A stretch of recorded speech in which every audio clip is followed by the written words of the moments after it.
everyone, I guess this is the start of a very long trip that goes all the way to the workshop in Drammen. Due to the file size and stuff like that, I have chosen to make this a two-part journey. So the first part will go from Voss to All, and I will have a coffee break at Myrdal and All before heading further towards Drammen.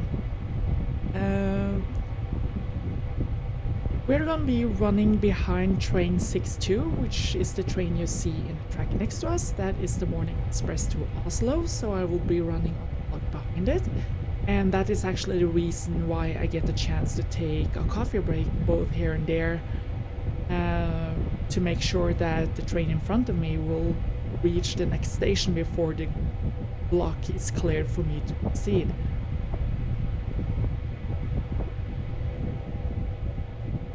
Hello there, Larry.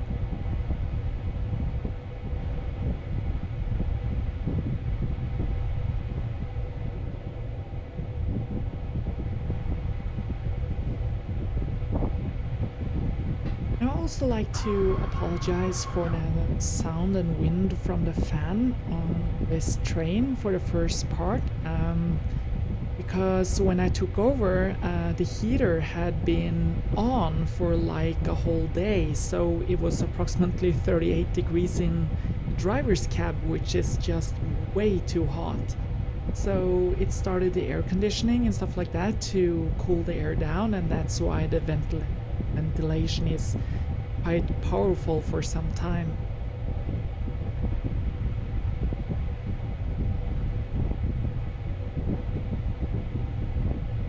Hey there, Sakura. Hey there, Finse.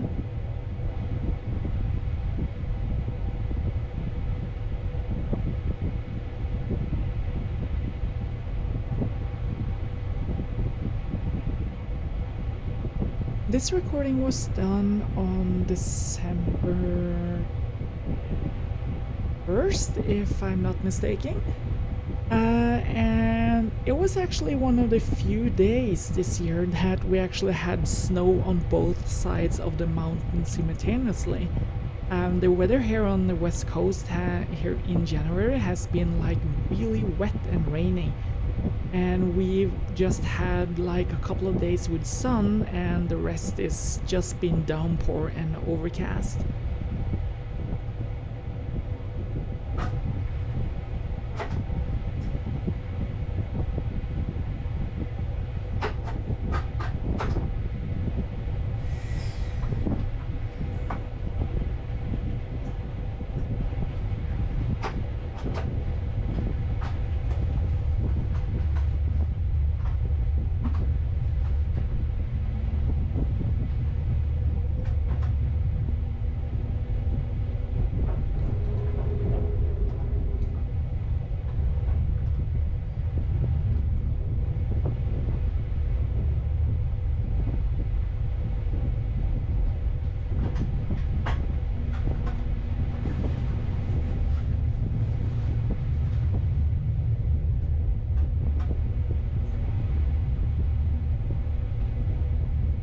Hey there, Marianne.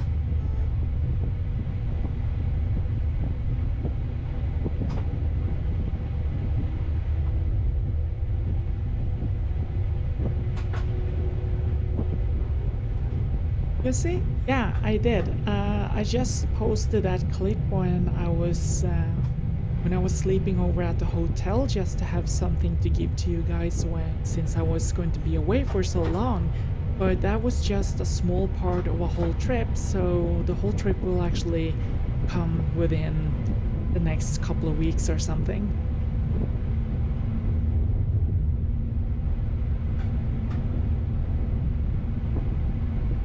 Lowry? Yeah, we do have a dead man switch, but here it's called SIFA.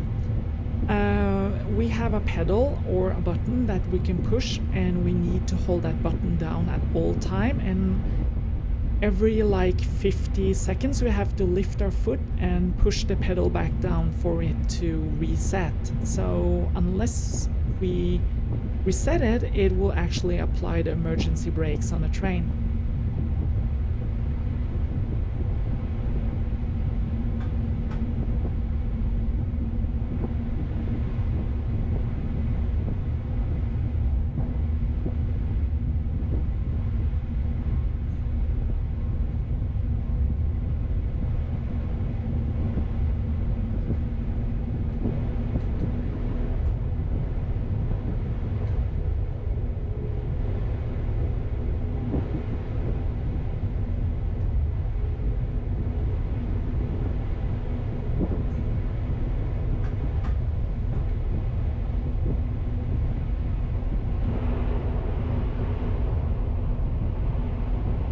Myrdal skirmer? No, not on this trip because we started out in the morning, just after the morning express left Voss. So we are driving into daylight. But this year there hasn't been a lot of northern lights so far down as Voss and Oslo. But if you want to see the northern lights, you should be way up north. Thank you so much for the super chat, Jeff.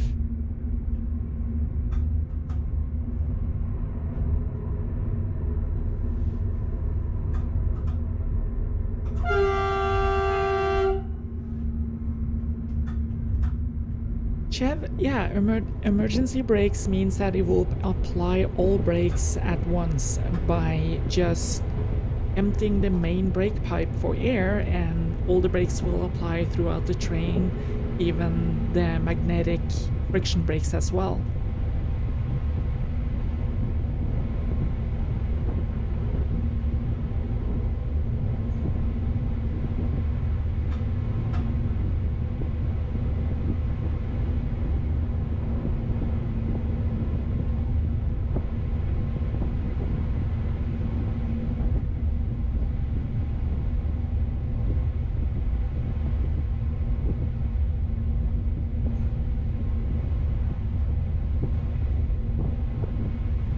Auke, that actually sounds completely insane. How would you actually do that? Thank you so much for the super chat, Steve.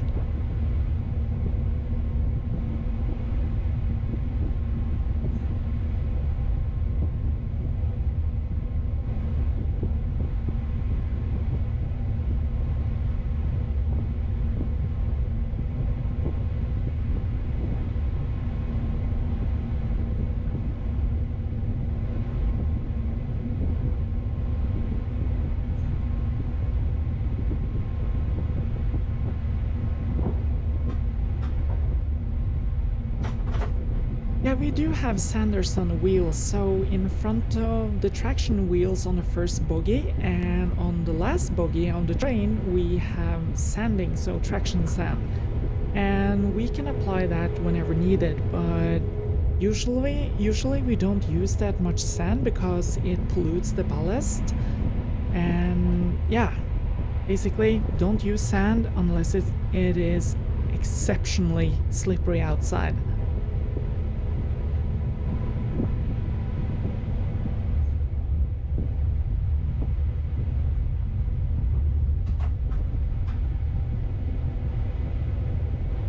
Evan, yeah, that was just a part of a whole trip, and I will post that video as soon as I have managed to edit it and uploaded it. Thank you so much for the super chat, Rabid. Thank you so much for the membership, Squared Thought.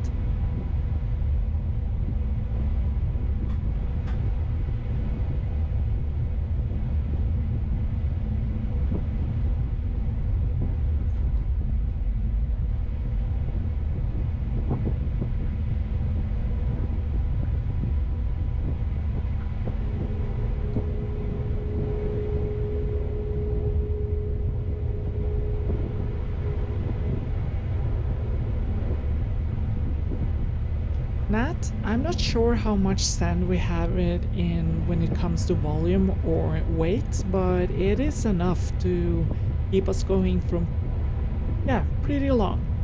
Thank you so much for the super chat, Finse. Thank you so much for the super chat, Tim.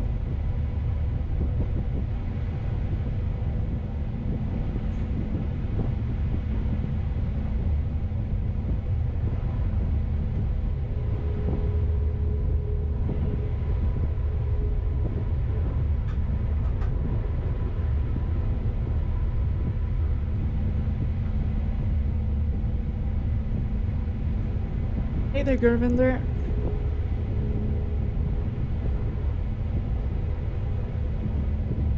Hey there, Papa Smurf.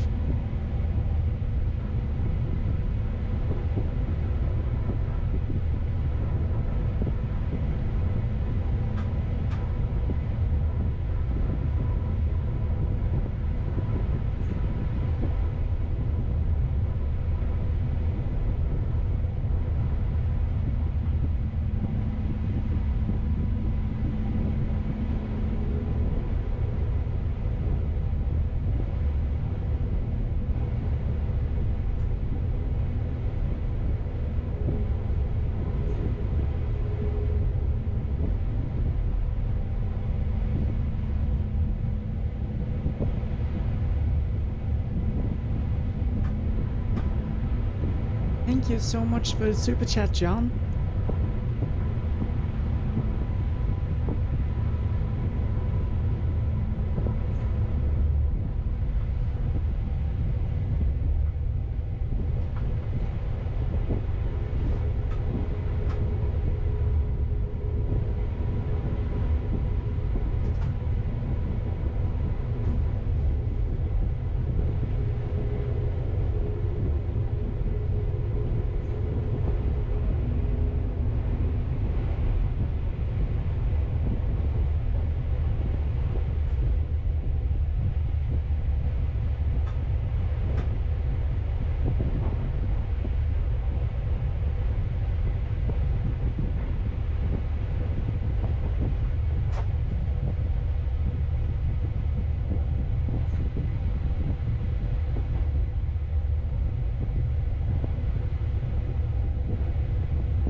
Helping Hardy? What do you mean by doing it later and later? The usual time I've been streaming has been at 9:30 p.m.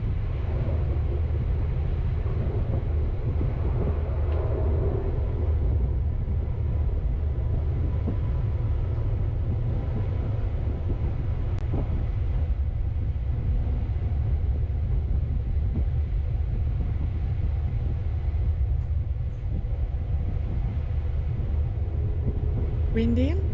These tunnels were dug out in the early 1900s and they are basically just pure rock. So it's solid rock and that's why you don't see any concrete in it. If you're thinking about the white foam mats, they are placed there to lead the water away from the catenary and down on the sides and to prevent it from icing during the winter.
Thank you so much for the super chat, Sakura.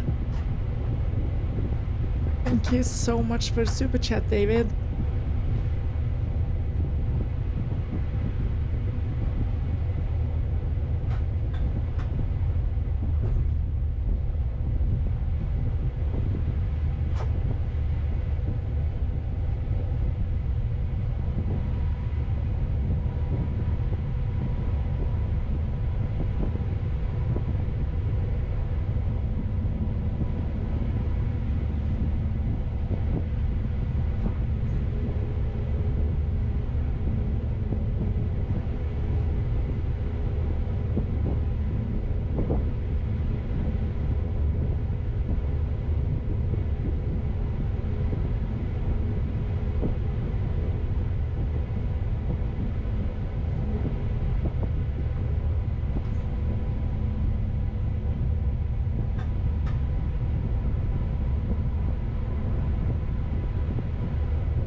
Wow, thank you so much for the super chat, Gervinder.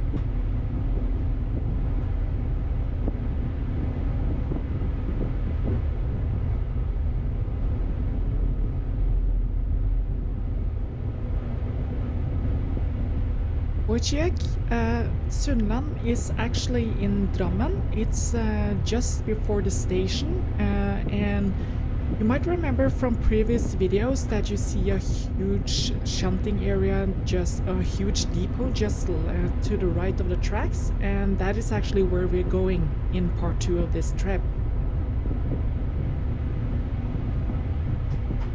Thank you so much for the super chat, Jonathan, and thank you so much for the super chat, Dutch.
Sometimes it could happen, but most of the times we actually remember to sound the horn, and that is basically muscle memory, really.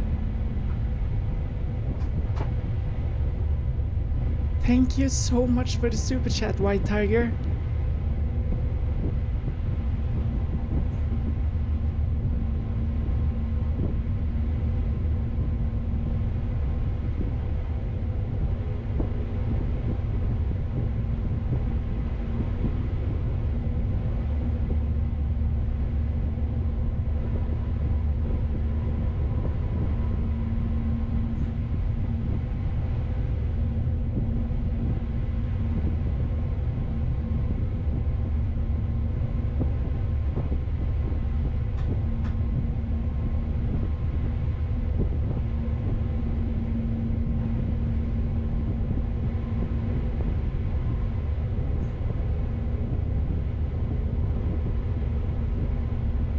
Steve Cliff, that yellow triangle, diamond-shaped sign with a circle in it is indication of where a balise is placed in the track.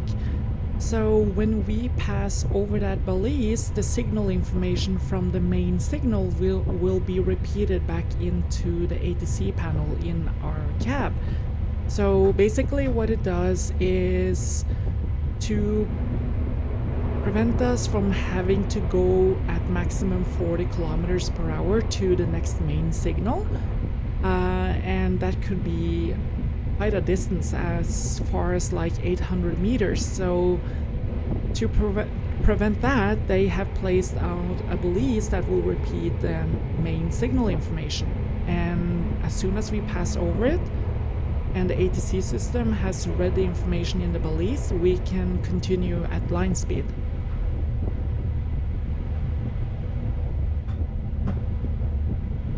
That is, of course, if the signal information gives you the authority to proceed at line speed, but if the signal information is telling you that you're supposed to proceed at reduced speed, or if the main signal is set in red or danger, then you will be monitored at speed that you're supposed to drive in when you come to the main signal.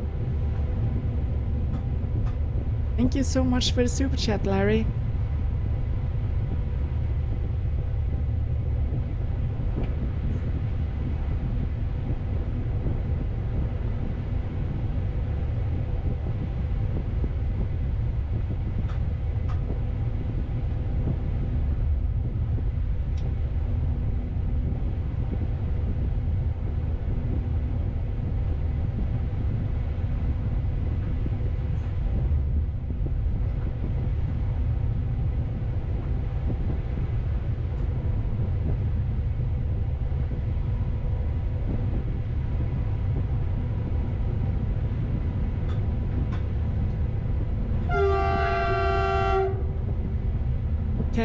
that is actually quite a good catch.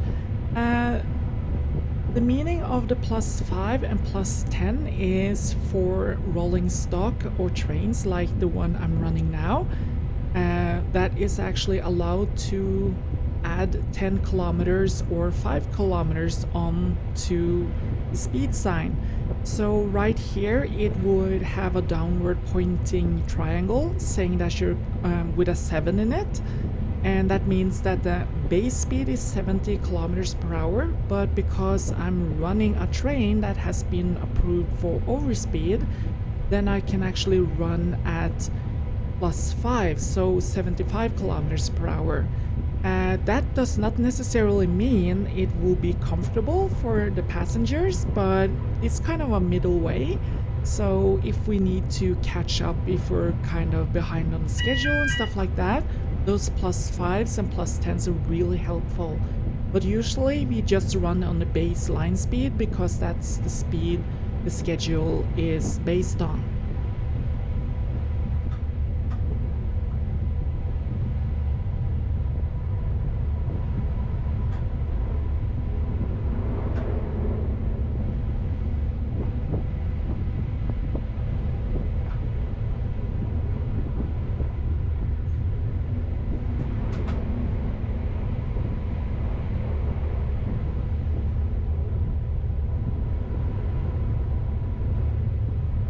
You're so welcome, Patrick, and thank you so much for the super chat.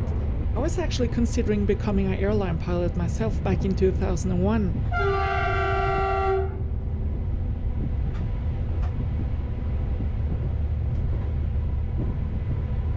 See you later, Larry.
Just as a side note, our start station, which was Voss, is 57 meters or 187 feet above median sea level.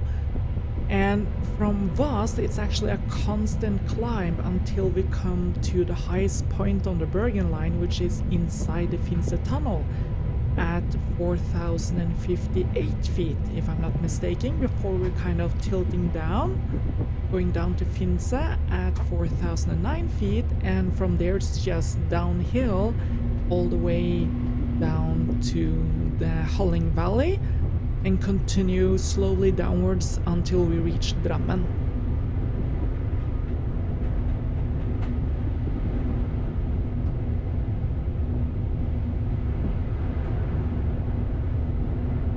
And Drammen is of course at sea level because of the fjord.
Hey there, Camps. Nice to see you here again.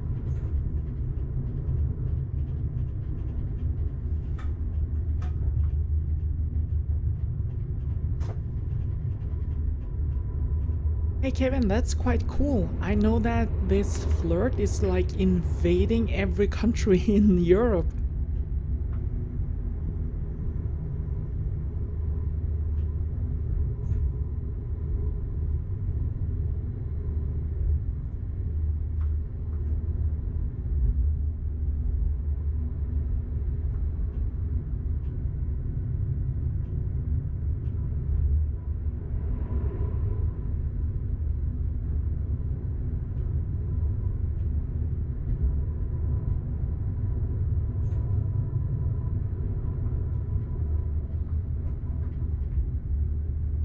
Patricia, I'm not entirely sure where you mean, but I usually always run with lights on.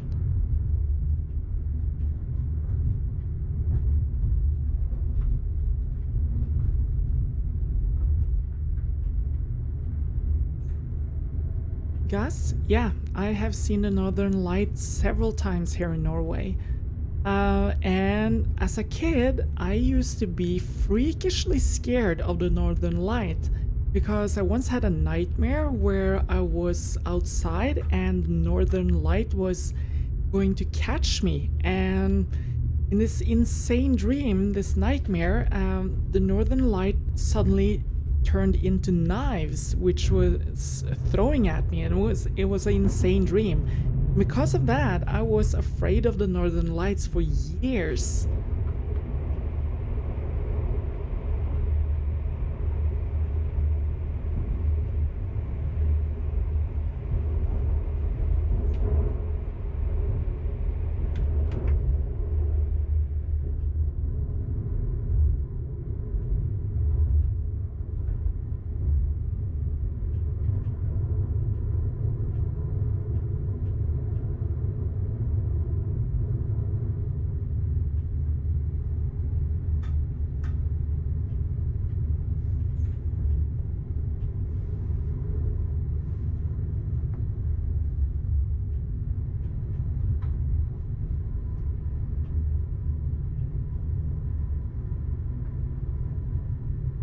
Stay safe, Patrick.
Wenlock, the company that runs the airport express train called FLYtoget, they actually ordered a whole series of the calves.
Thank you so much for the donation. I worked out.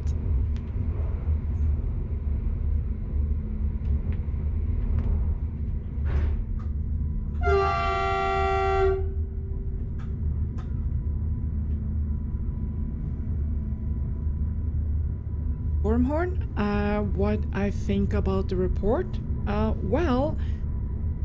The report just states what we've been saying for a very, very long time. And after they split up the companies and took all the rolling stock out of what used to be NSB, they had to start from scratch to order new carriages and stuff like that. And yeah, to be honest, splitting it up was a huge setback when it came to the process of ordering. So now it will go at least 6 years longer before we get new cars, sleeping cars and passenger cars. And new cars is really needed. And the worst thing was that they actually had an option of canceling the regional trains and exchange them with buses. And I was like, seriously guys, you can't mean that. So I'm not sure what's gonna happen, but they have to come up with something really fast to switch out the aging rolling stock of class B7.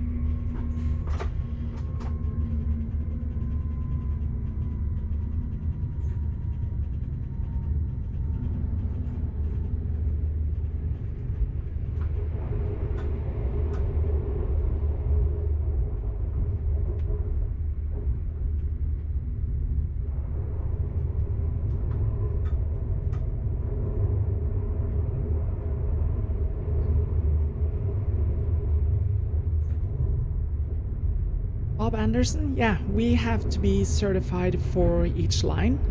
So we definitely have, during the training, we have to check out for having been at different places and to go through all the events when, for example, coming into Myrdal station, we have to, one of the points is that you have to be aware of tourists in the tracks, and that is not very cool.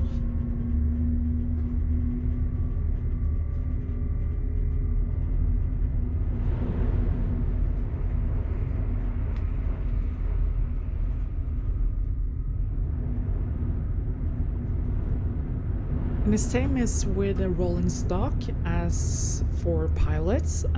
We have to be certified on the rolling stock we're operating, and we will lose that certificate if we haven't been servicing on type of train for the past 3 months or a year. It depends on if you haven't driven it for 3 months, you just need to do a renewal, and if you haven't driven it for a year, you need to go through the whole course all over again.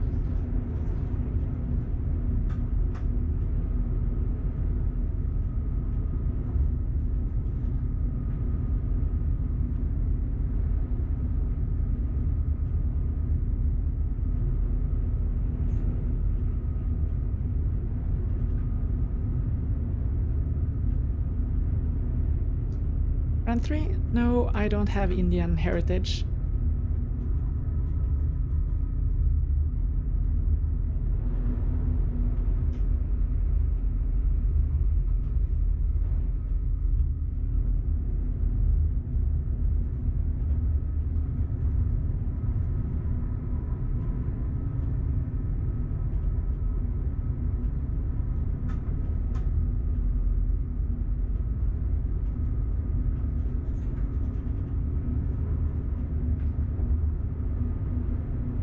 Acer 75, the renewal, it's a course that lasts for approximately 2 days.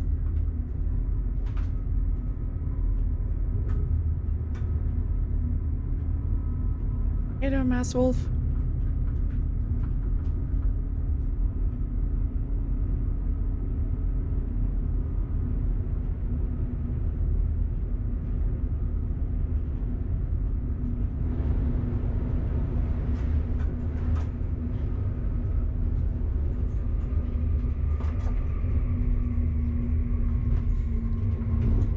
That is correct, Dutch.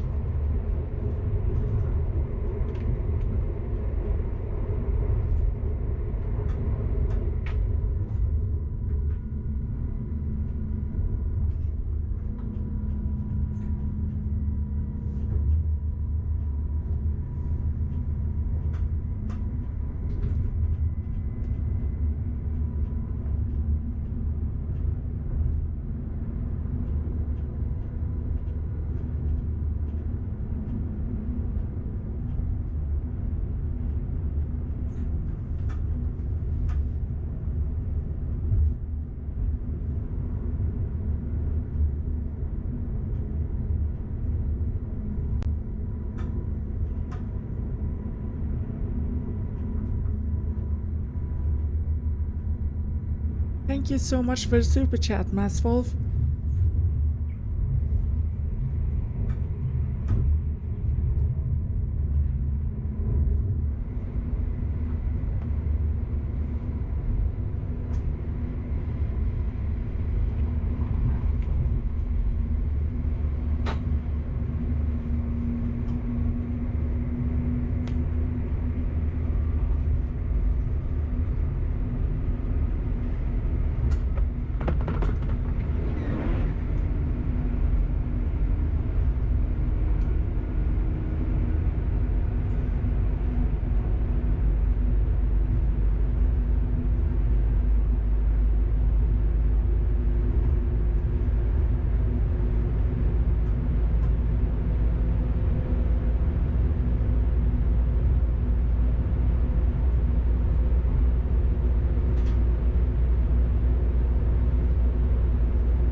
Okay, sir, I actually have no idea.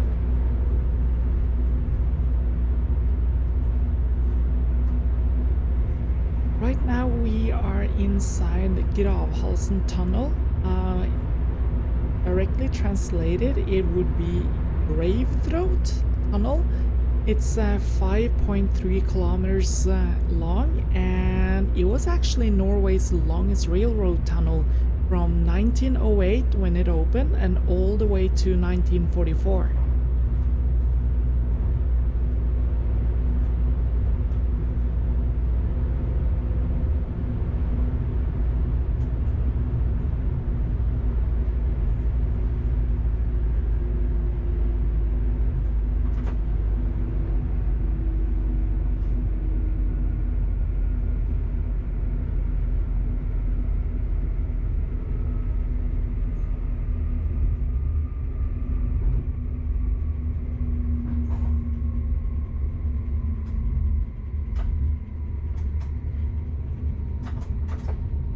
The blue lights on the left are just signs that tells you the distance to the nearest exit.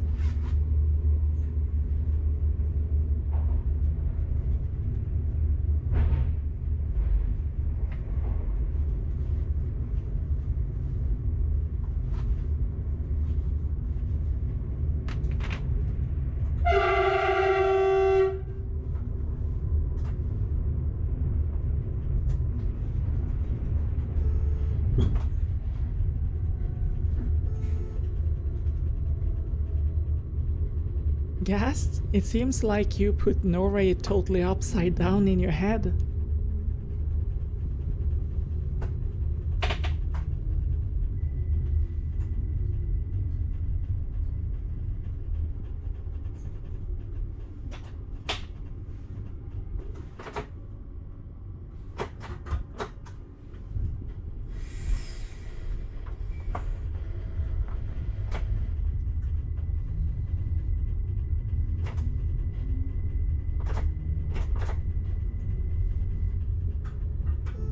Maswolf, you are actually probably referring to the tunnels you see that goes into the mountain to the right when you were driving out from Dale towards Bergen.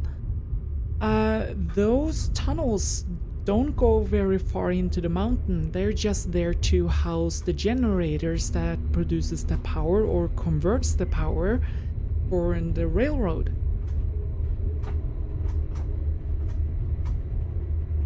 Thank you so much for the super chat, Alan.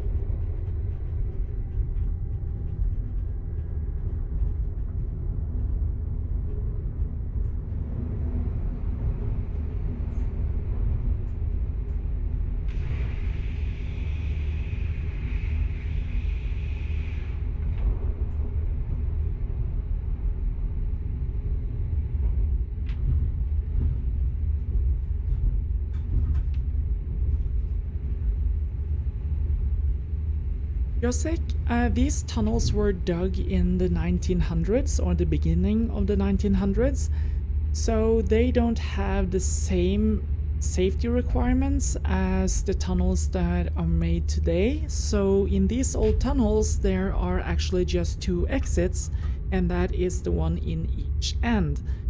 Thankfully, these tunnels are kind of built in a slope, so the smoke will go one way and you will definitely evacuate the other way.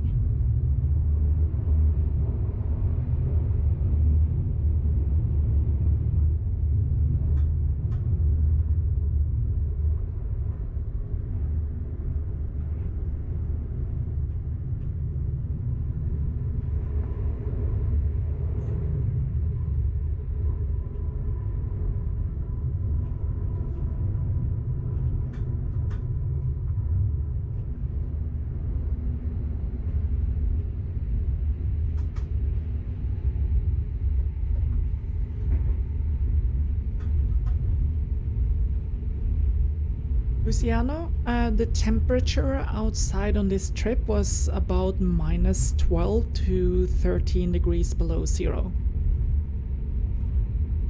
So it was really cold.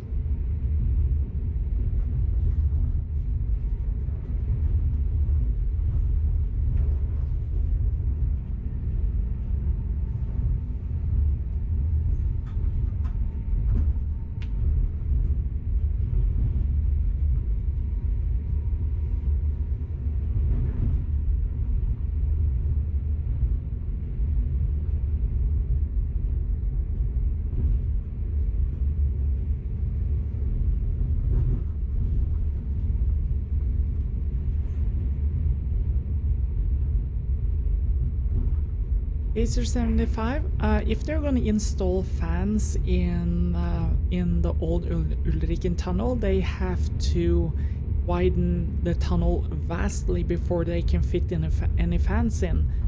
Sadly, there is actually no more money in that pot to, or in the budget to upgrade the tunnel. So when the new tunnel opens, the old one will close and it will stay closed for years to come.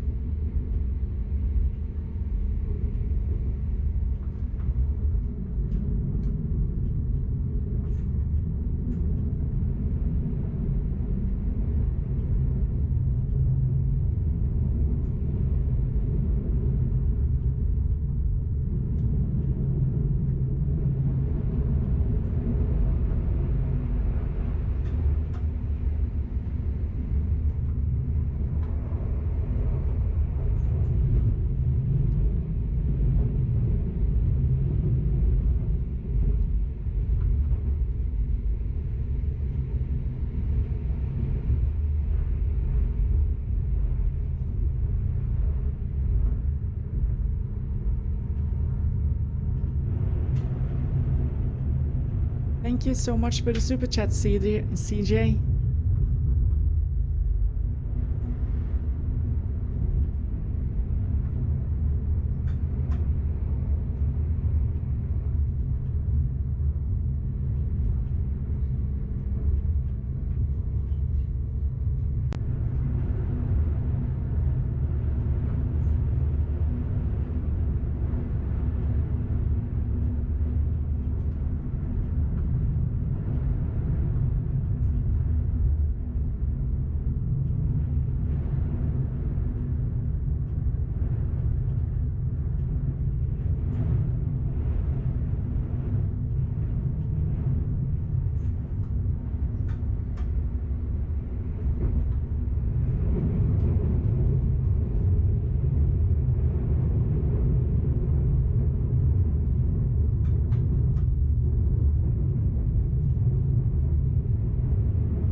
Michael, I think the new FLIRTs are awesome.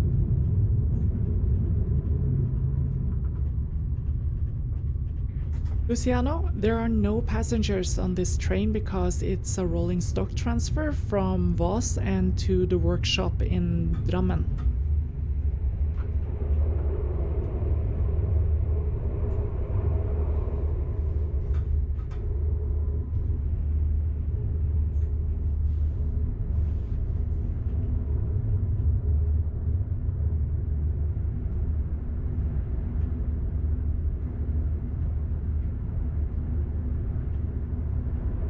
A workout? Yeah, you're completely right. Those are called snow sheds here too.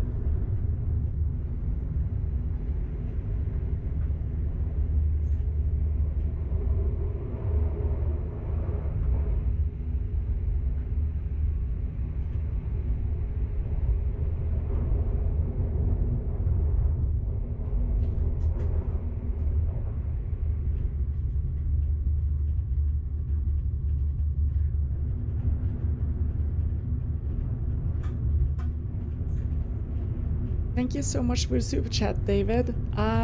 Yeah, but not a rock that has fallen down in a tunnel. I once drove into a small rock slide when I was based on the other side of the country. But yeah, it just did some minor damages on the plow and that was it. So no big deal really.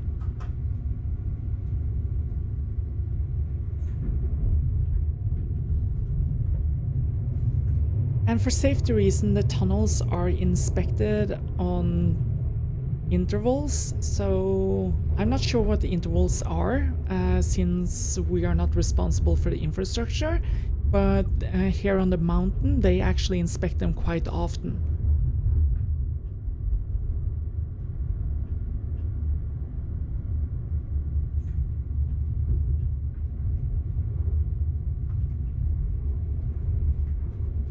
Yes, we don't have cameras on level crossings here in Norway.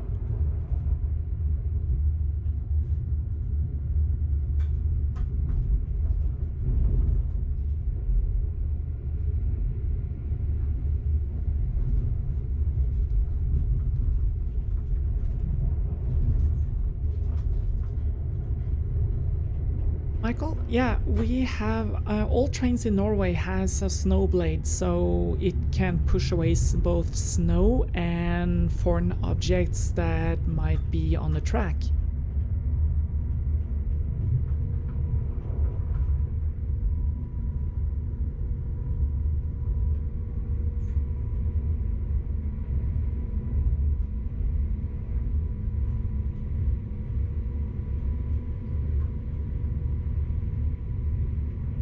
Thank you so much for the super chat, Kevin.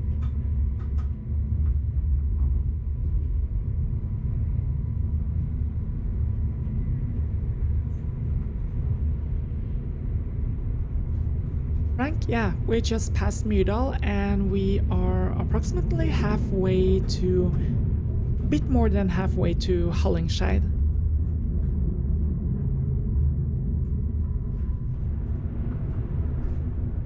Andreas, no, I have actually never met an animal in a tunnel, and the reason for that is that animals don't usually go into tunnels unless it's smaller prey and birds.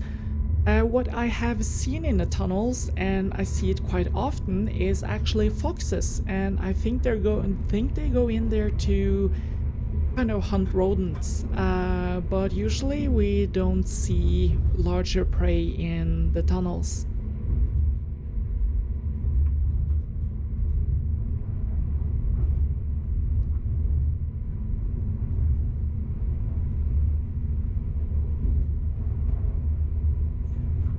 You're welcome, Kevin, and I think it's really nice that you actually want to hang out on my channel.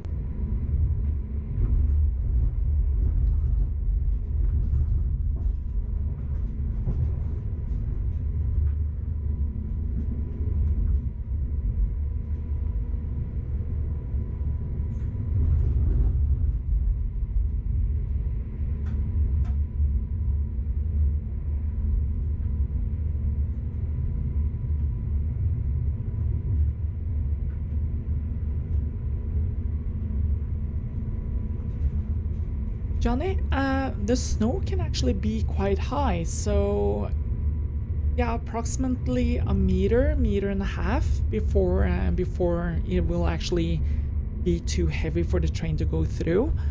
And it also depends on what kind of snow it is. If the snow is like heavy and compact, or if it is powdery and light. If it's powdery and light, then there's actually no problem. But if it's heavy, then yeah, it will be too heavy for the train to go through. But thankfully, they do have a snowblower, and they usually send that train out in front of us, both back and forward.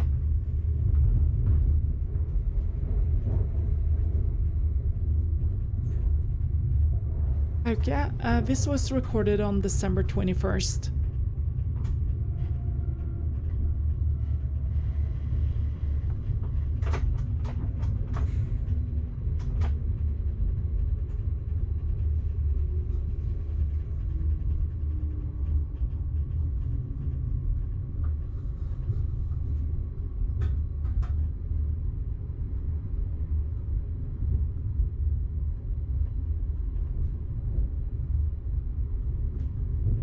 Eric, what do you mean?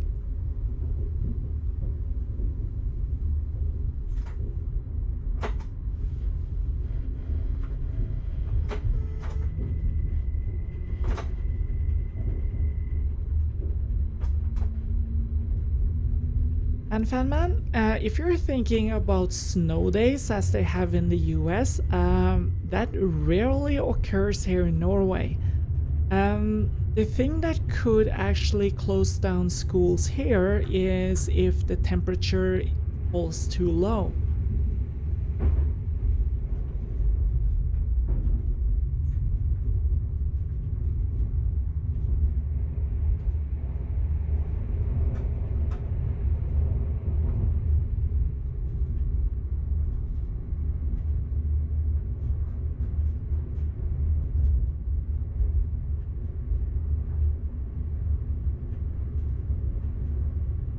Yes, here on the mountain you can actually see several tunnels that are abandoned.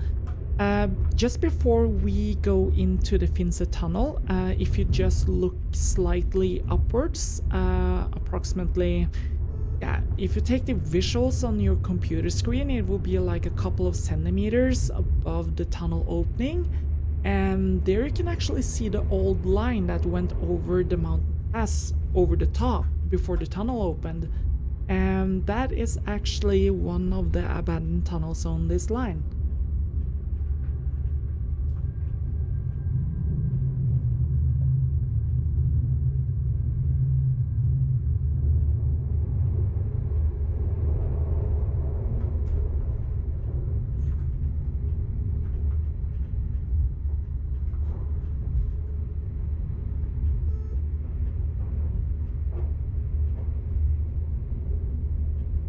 Geyser, yeah, that was actually back when we had proper winters.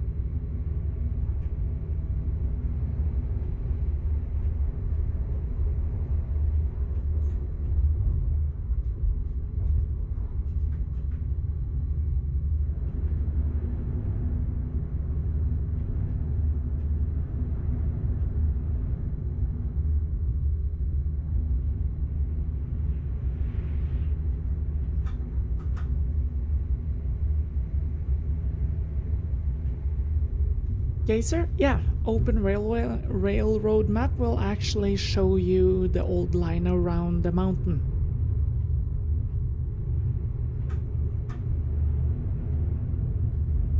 Okay, no, sadly, the line over the top is discontinued and it has been removed from the main line, so it is just there. I think they also removed some of the tracks and the tunnel entrances has been sealed for safety reasons.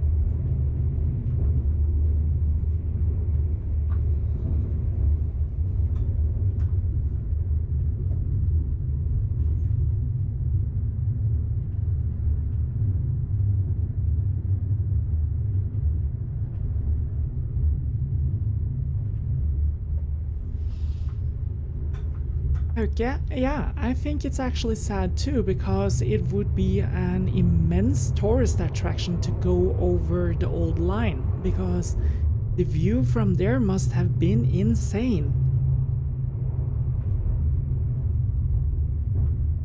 Eric, I have been driving for this company for over 10 years. Hey there, Naomi.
So we're now in the Finse tunnel.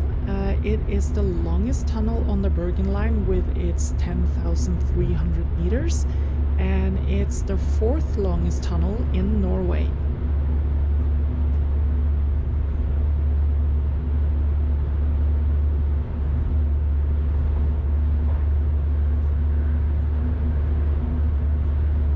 This tunnel was opened in 1993 to make it possible to hold the line more regular open during the winter because before the track went over the mountain pass or the top on the Finse top, and it usually could be closed for days at a time due to snow.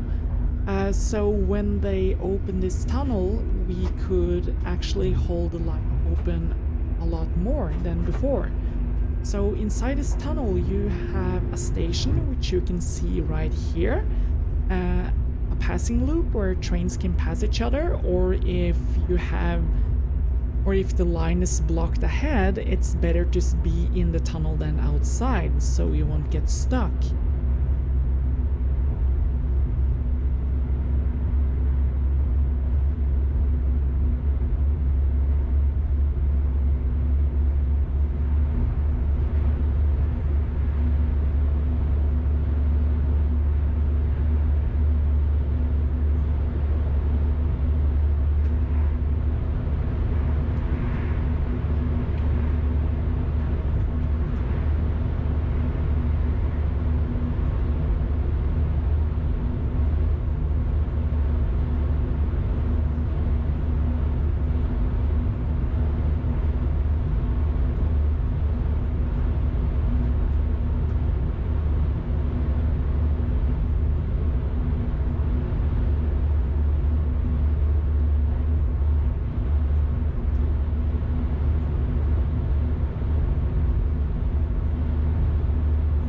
This is the highest point on the Bergen line with its 4,058 feet.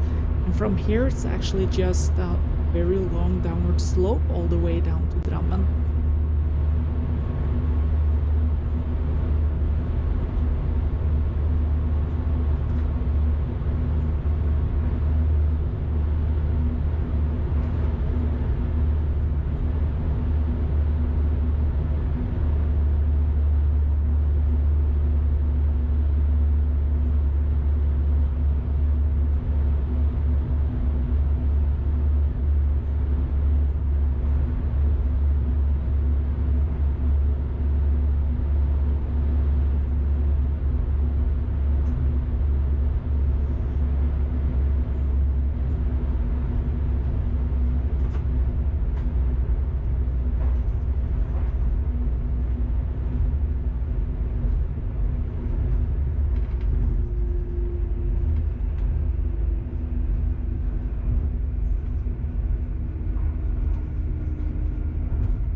I will remember that, Naomi.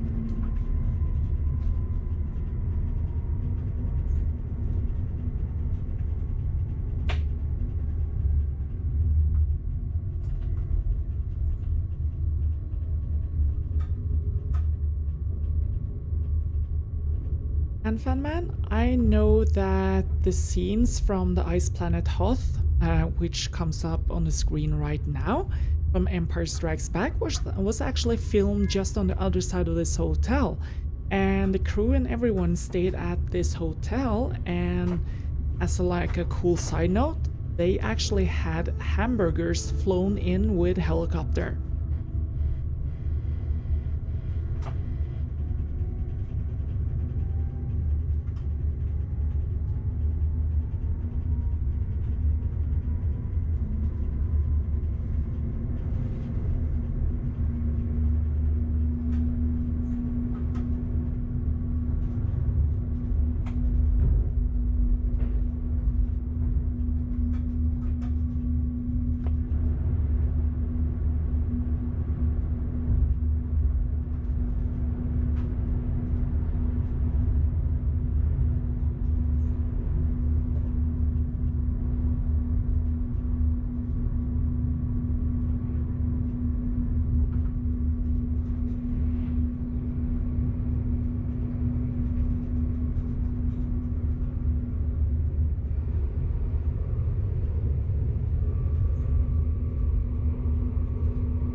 We are now actually on the fastest part of the Bergen line, both in the Finse tunnel and this part here has a maximum speed of 160 kilometers per hour.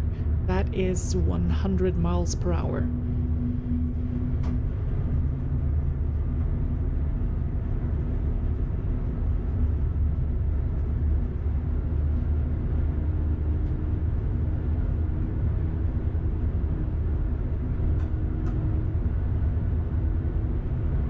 Catherine, yeah, it was actually quite windy on this trip, and yeah, I like this kind of weather when driving.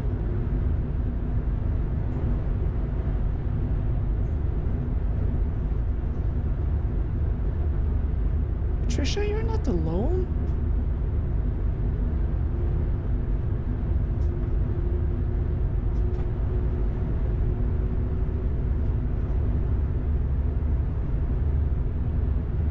Naomi, yeah, it looks kind of weird during the summer here on the mountain plateau because this is so high that there are actually no trees here. So here in Norway, if you get above 1000 meters, there's actually no trees.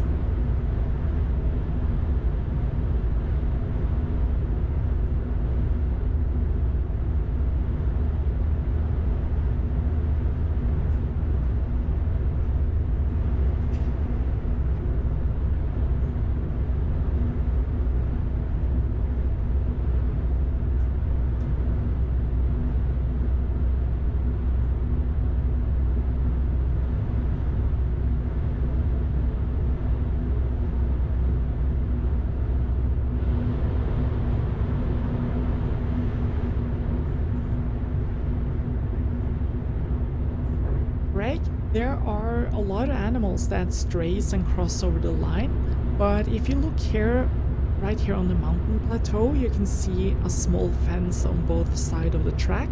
That is actually electric fence, because during the summer there are sheep up here grazing, and these electric fences keeps them off the track.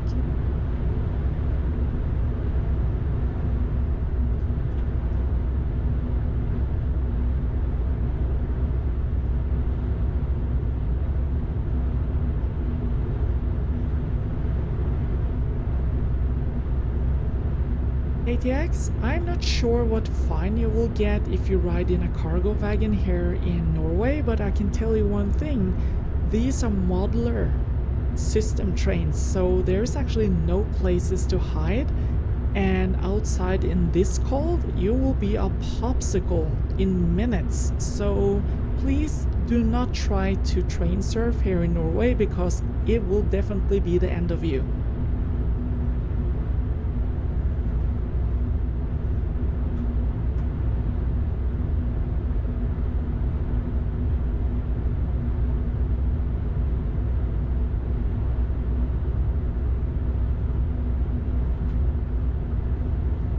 Yes, I am in Norway.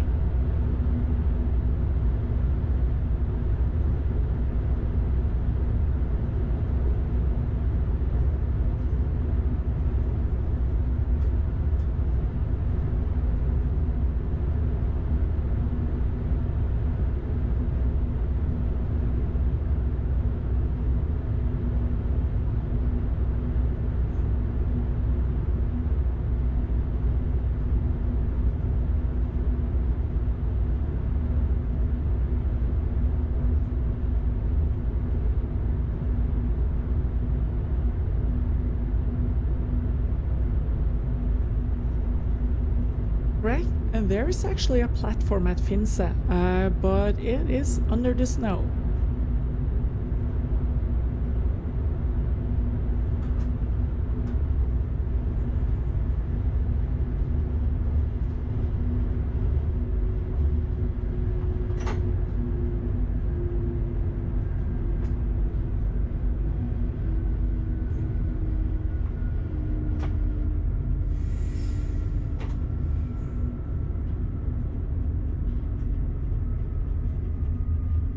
Yeah, there's actually no chance of them opening that line because there are several segments there where the track is removed, tunnels have been sealed, and the catenary has been pulled down. So, and if they're going to open it again, they have to change the angle of the track when you go down to Finse, and you have to change the angle of the track when you come into the part where you can connect between the tunnel and Hallingscheid, so that is probably not going to happen. Whoever's going to take the cost of that will, yeah, it will be really expensive.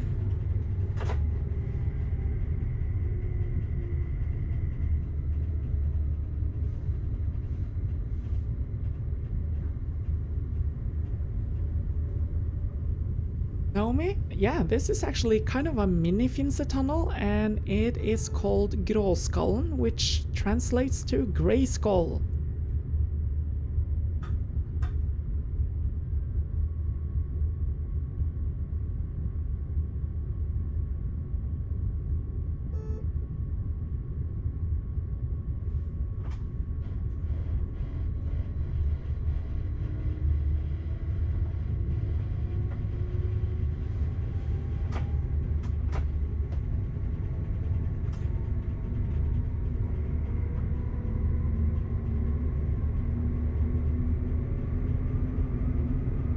think with Oslo combined, we are approximately 6 women driving on this line now.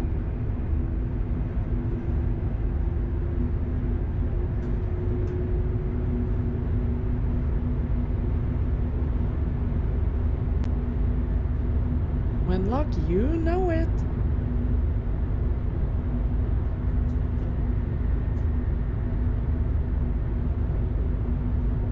Okay, sir, that is correct. So coming over the top here now when I got the signal clearance, the train that was in front of me has now arrived at Haugastøl.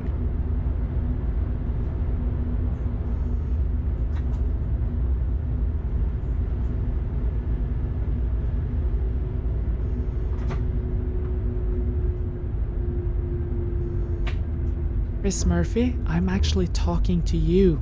Can you hear me? I am inside your head.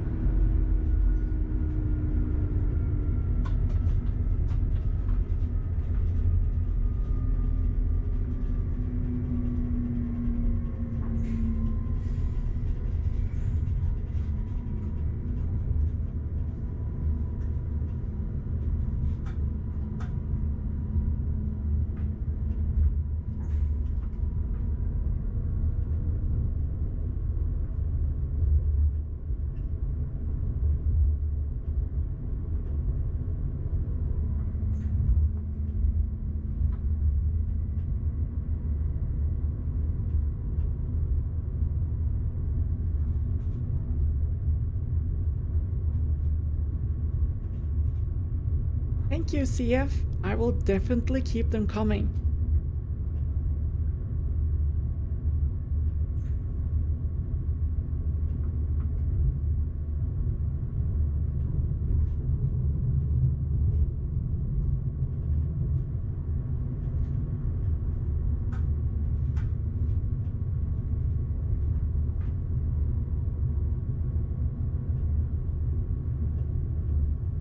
Naomi, yeah, the lighting on the FLIRT is awesome.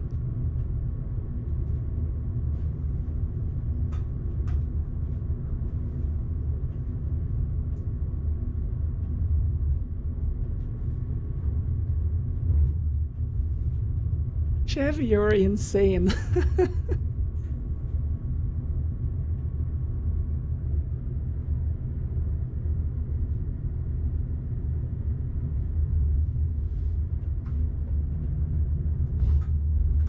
Eric, you should not be sorry, because olives are awesome.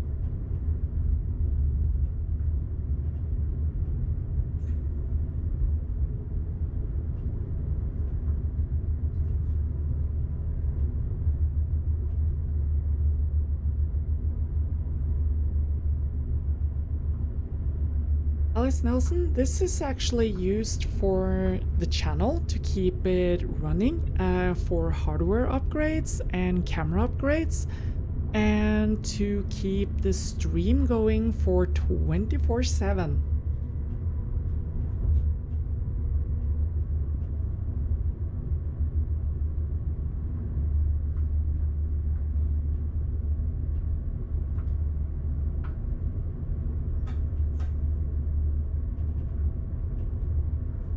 Helping Hardy, it was for something 327 Chev said.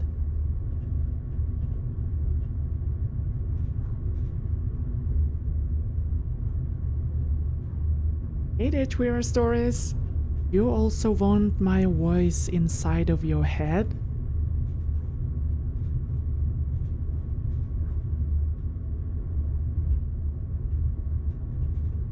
Naomi, this line is actually so smooth that there's no problem at all walking around in a train when you're traveling at 160 kilometers per hour. We have on the regional train, the one you saw at Voss before we left, which is the train running in front of me. That train actually has a dining car and they serve food there. So and they have also the license to sell you more kind of grown-up beverages like wine and beer. So yeah, that means that the track has to be smooth enough for drinks not to fall over and food to fall on the floor.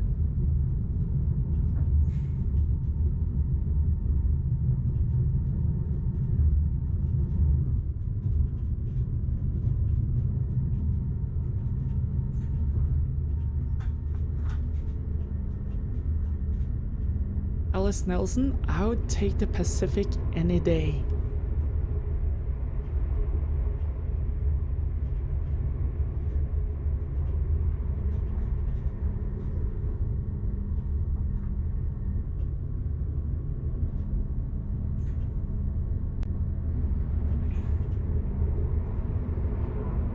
Twira, this is the part one of a two-part trip.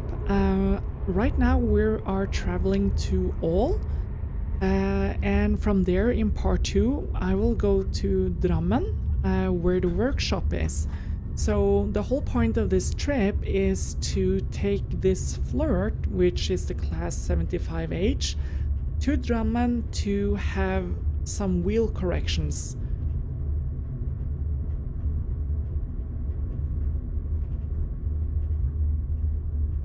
Naomi, I drive the train with the dining car almost all the time.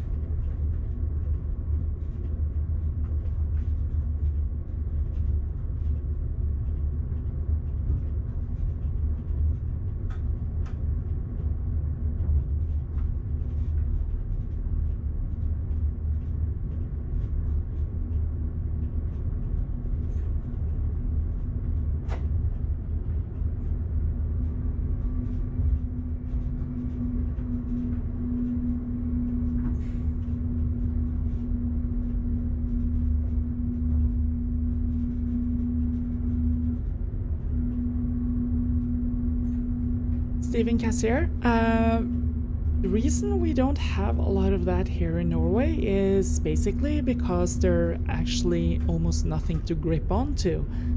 And another thing is that the temperature and weather outside here in Norway, I mean seriously, you need to be really dedicated to do something like that. And yeah, I mean, people who ride on the outside of the train, they are reckless.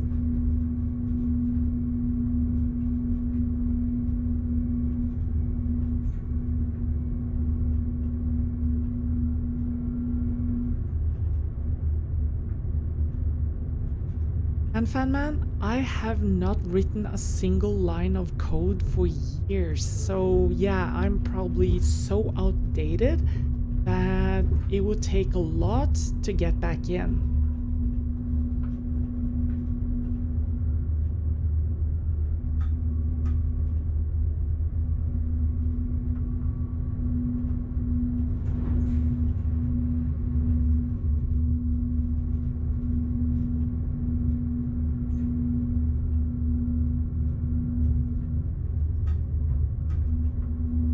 Screw it, Jack. I would advise you to behave because you have been banned from this chat several times before for spamming. So yeah, please use this second or third chance to behave and make new friends.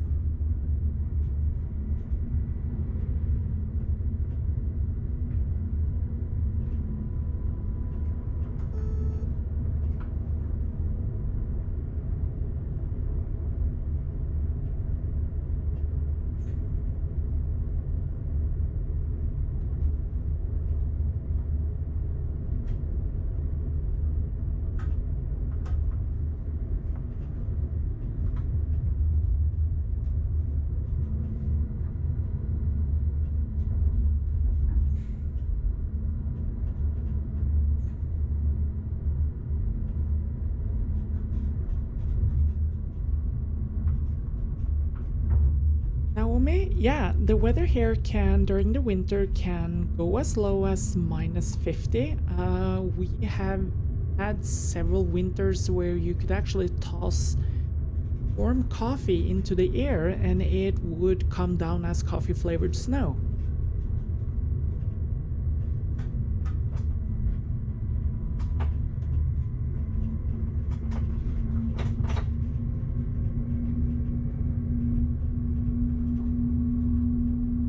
Jeg så det, Elisabeth.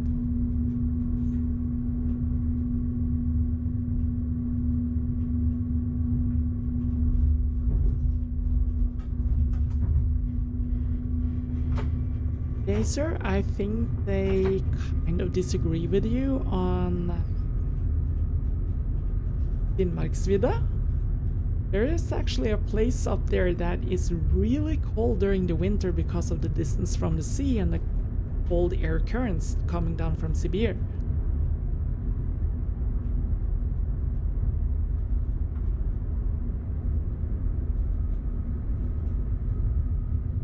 So true, Hauke, so true.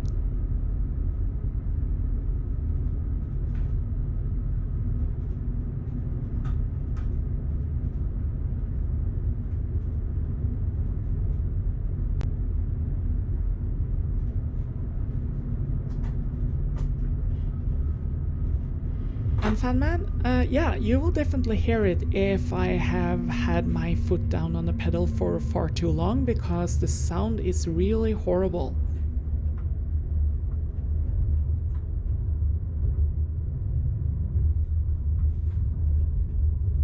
Hey there, Andy.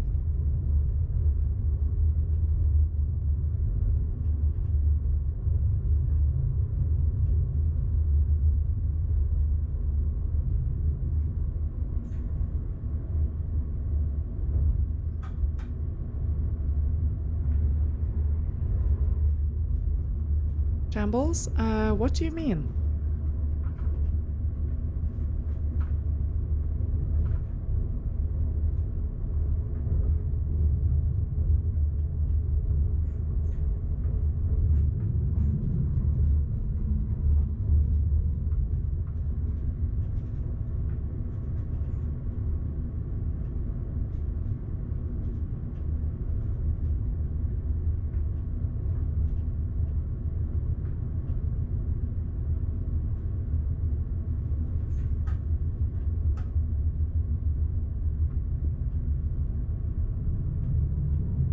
Thank you so much for the super chat, Andy.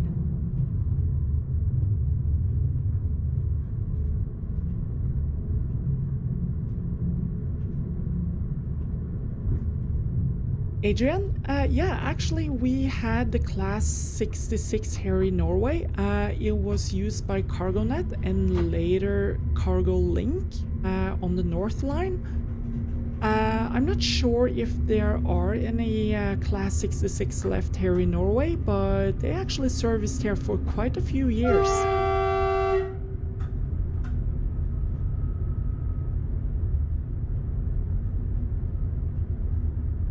Oh, Shambles. Yeah, I actually have to sit all the time, or I couldn't get up out of the driver's seat and stand while driving, but I would not be able to walk around.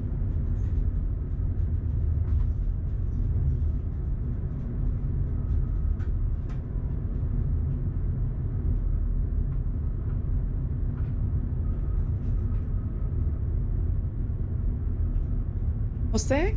I actually saw you asked about a diamond square sign with a circle in it, a black circle.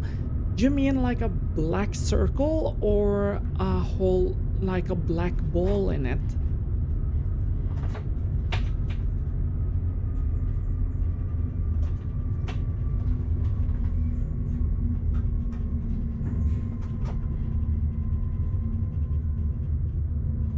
Naomi, that is actually one of my favorite parts too, because when the snow has come down really heavy on that part, it is like picture perfect.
Hey there, Atanu from Silicon Valley.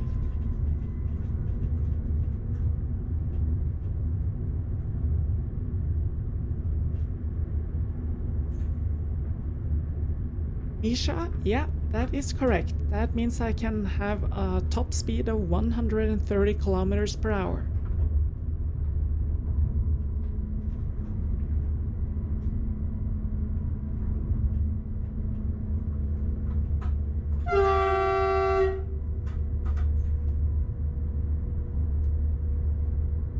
Greg, I usually have to sound a horn by the diamond-shaped signs that says that I'm coming to level crossing, or the ones that does not have any sign in it. It's just for a general warning, because right now we are going through a cabin area, and during the winter people usually ski all over the place, and we just give a general warning to make sure that people can get out of the way before the train comes, because not everyone knows that or wants to abide by the fact that you should not be on the train tracks.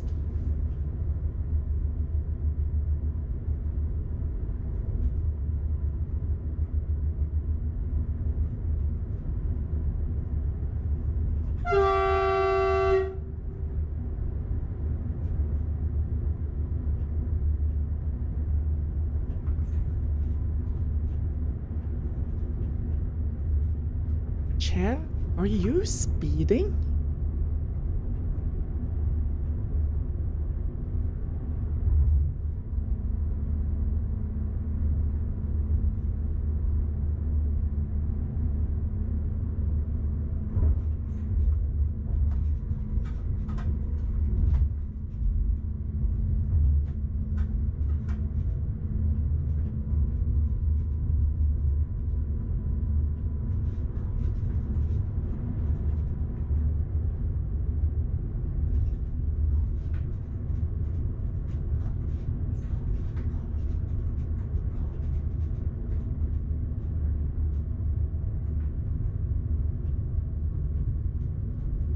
Okay, yeah, usually we have to do that, but to prevent us from using the horn, they have at some places put up a sign that is called a day signal, and that sign is just under the horn sign, and it is diagonally split, a square that is diagonally split with one part black and one part yellow, and that means that you don't need to sound the horn between 10 p.m. and 6 a.m.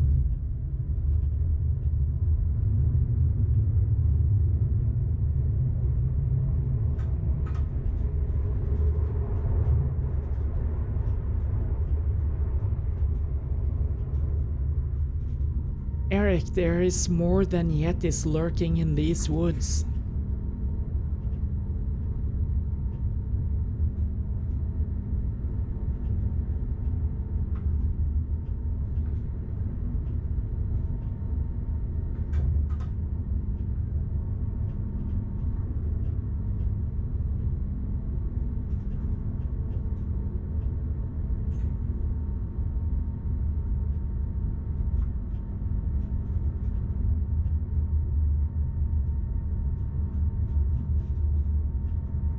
Gazer 75, yeah, on trips like this, when I'm running behind another train, like the train 62, which is in front of me right now, I usually just slack off so that I don't need to stop at every signal to have the next block cleared before me. So right now I know that the train is at Geilo, and probably just leaving as I'm coming down, and yeah, just kind of keep my distance to have a nice flow in the driving.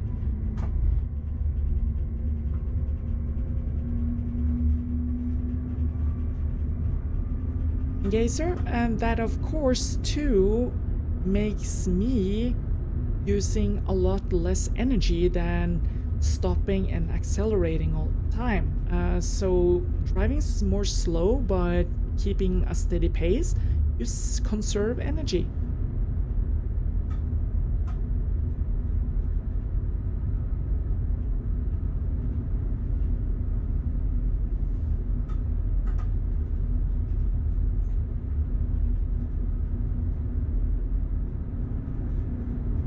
Naomi, it is pronounced Ygre.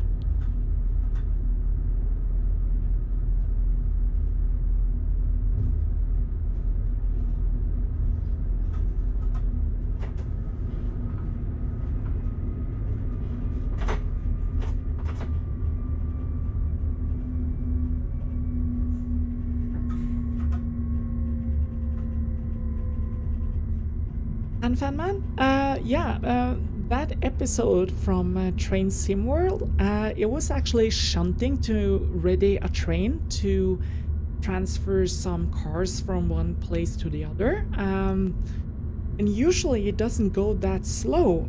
Here in Norway, at least, freight trains travel at 100 kilometers per hour, depending on what kind of consist, and length, of course, and the weight. But in the US, I know that there are actually freight trains that goes approximately at 90 or 100. Is it 90 or 100 miles per hour? It's insane speeds compared to what freight trains does here in Europe. So yeah. No, I don't think freight trains in the States would go that slow, but yeah. I think I might have been kind of bored if the trains went that slow. But then again, driving a freight train is really different from driving a passenger train because of the weight.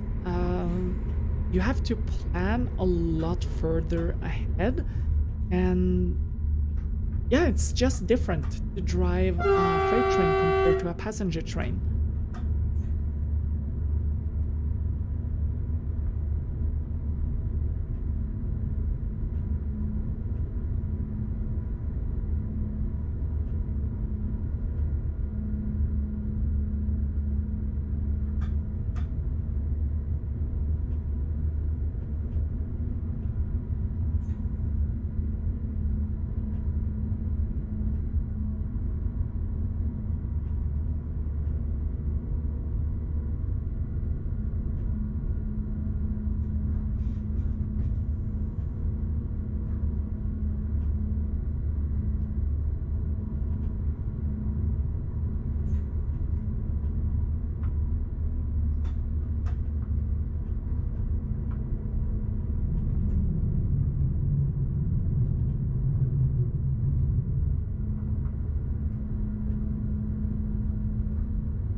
Hey there, Paul.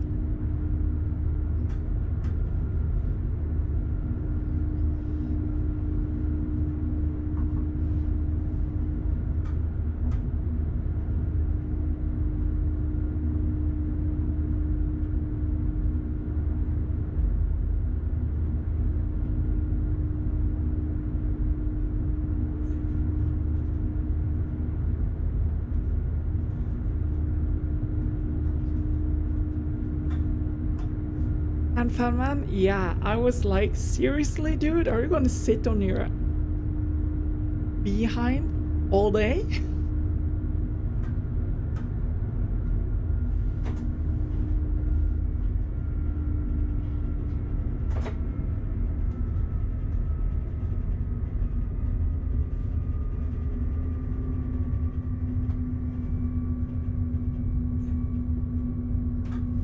Dutch, you should not be afraid to try the 512 gigabyte card in the GoPro because that is gonna work like a charm.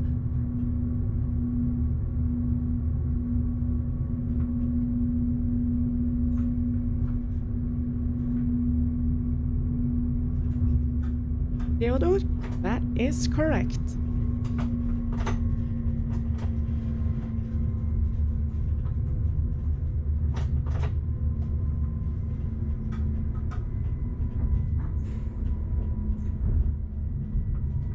Naomi, aw.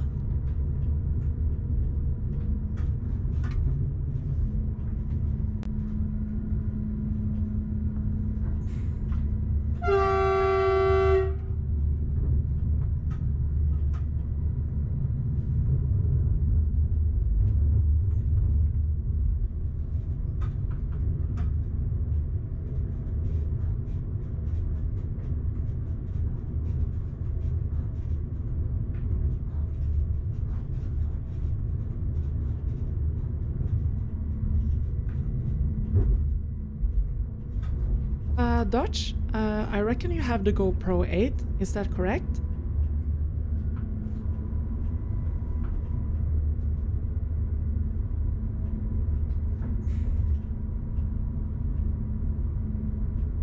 Jay Johnson, it is actually, I think it's 43 now.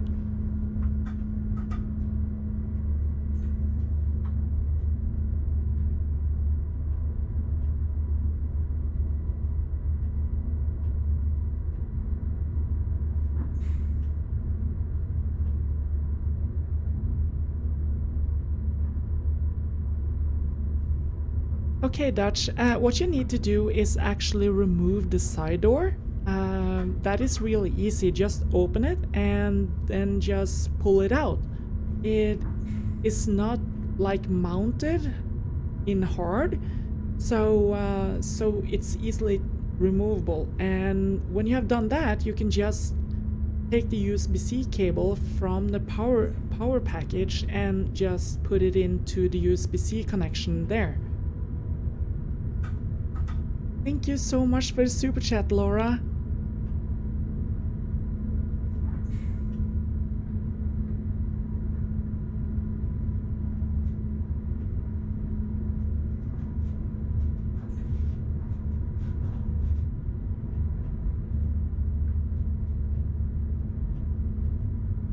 Bob, I don't actually get to drive freight trains because here in Norway, freight and passenger service are completely split. So there are numerous cargo or freight companies here in Norway, and the two main contenders are Green Cargo and Cargo Net. And basically, if I want to drive freight trains, I have to quit my job in V and start as a driver in one of the freight companies. And then I won't be allowed to drive passenger trains anymore. So yeah, it's, I think it's stupid.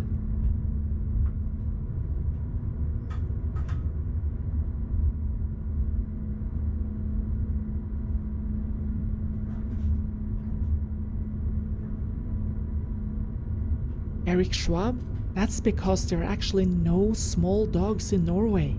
All our dogs are huge because they're wolves.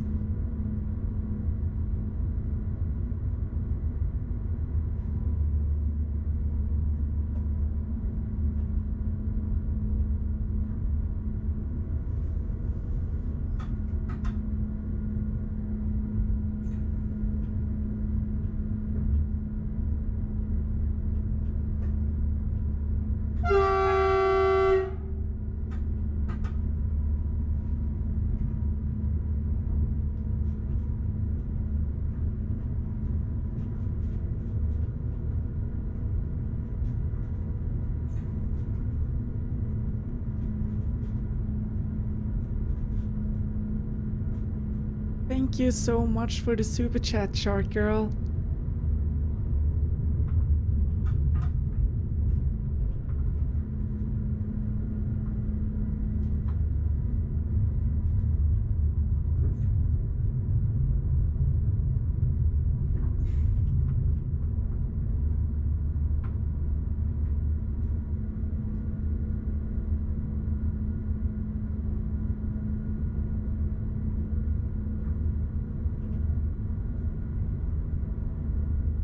Eric Schwab, please do not send us chihuahuas. Please, please, please, I beg you, no more chihuahuas.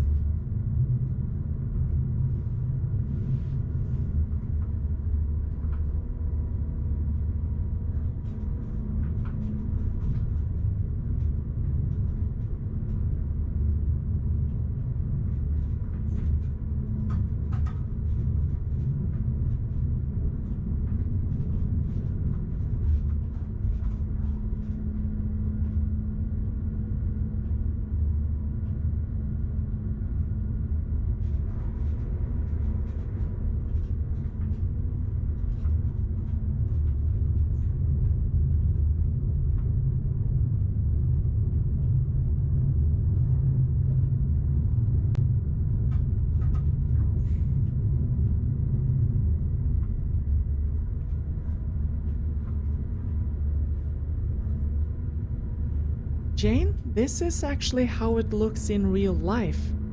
During the winter, Norway is very black and white due to the stark contrast from dark green and the white. So everything looks kind of, yeah, like it's a palette of gray, but you can see it on housing that is painted in red, that they're actually red. But due to the temperature outside, the frost has like really taken a toll on the walls, so the ice crystals are on the walls as well, which makes it kind of bleak.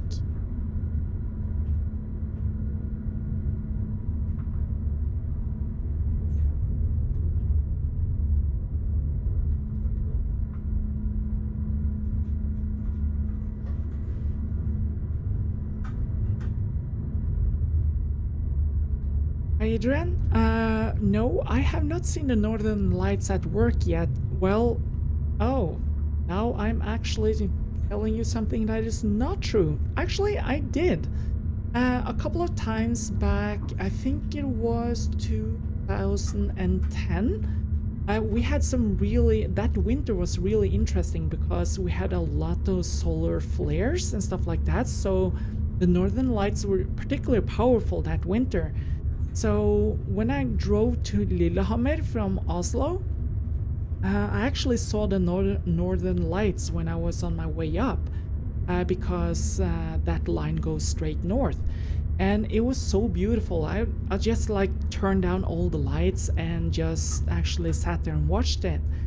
But here on this line, you don't get to see the Northern Lights that much, unless it is a really powerful one on the KP index. So to see the Northern Lights here, it has to be approximately 5 or something on the KP index, which is really high. Thank you so much for the super chat, Bob.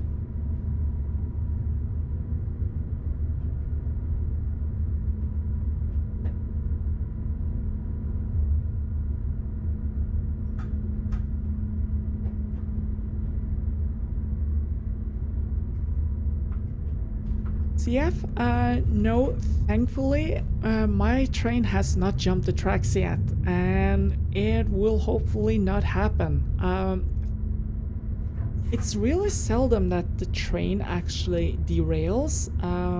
That's usually because of a major technical fault, or it can happen if someone gets stuck on a level crossing and they're not able to alert the train controller before the impact. But we've not had many incidents like that here in Norway, thankfully, for obvious reasons.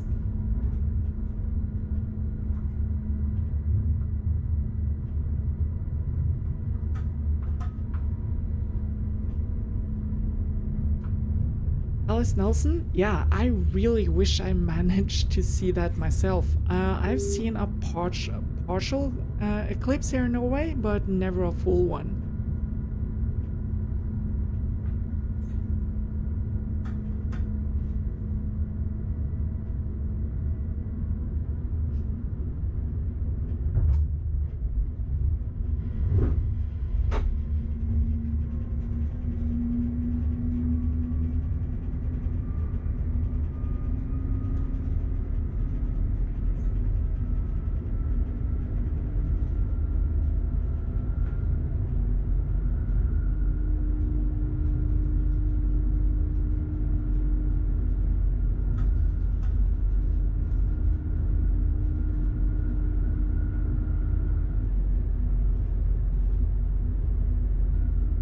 Yes? Oh wow, then I guess that northern light must have been really powerful.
That's correct, Frank.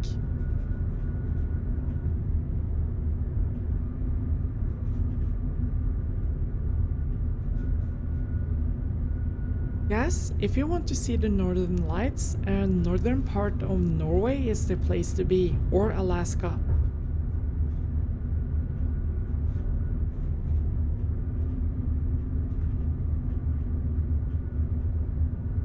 Angel, do you live close to Cape Canaveral or something?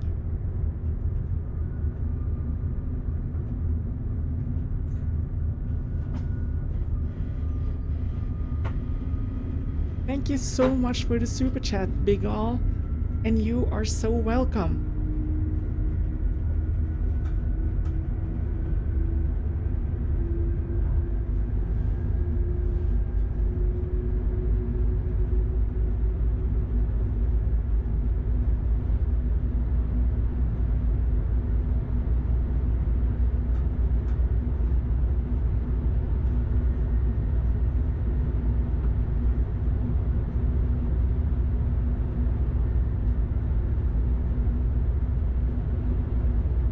Kevin, no, it's actually no speed restrictions on this one.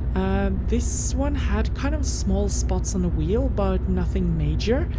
But it was time for it to have the wheels corrected, so we transferred it over to Sundland, where they did the correction, and then I basically drove it back the day after.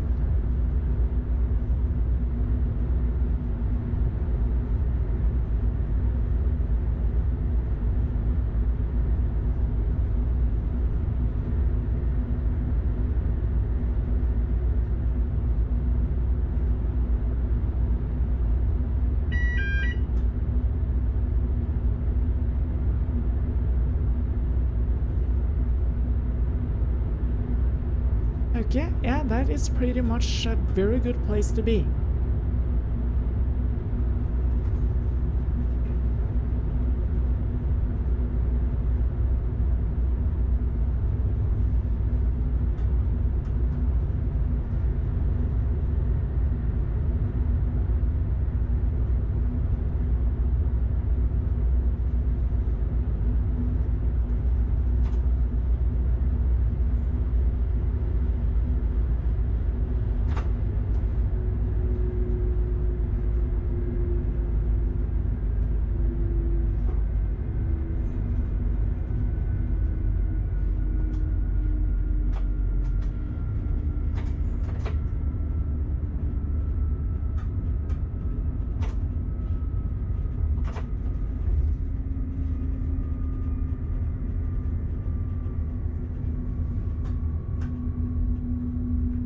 Eric, all drivers in V is encouraged to drive as economical as possible to conserve power and to think about the environment in everything they do.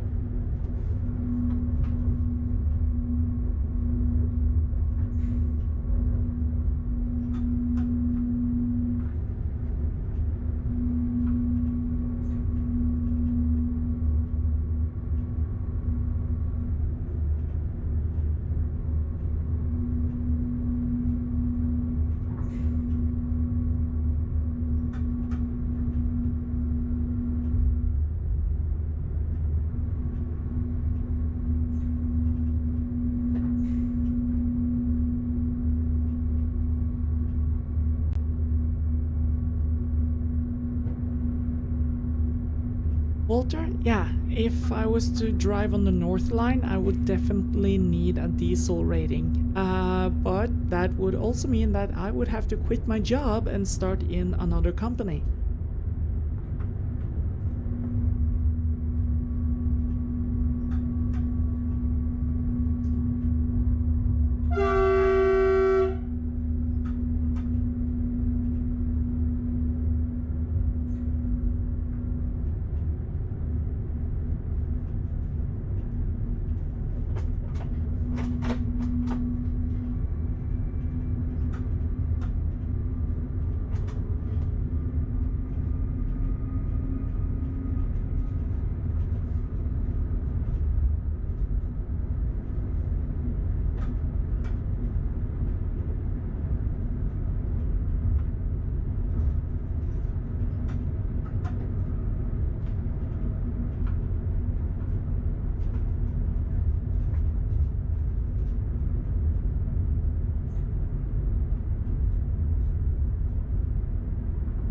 Naomi, I don't play music when I drive, basically because if I do, I would actually be copyright striked if I publish that on YouTube. So, yeah, that's the reason why I don't play music.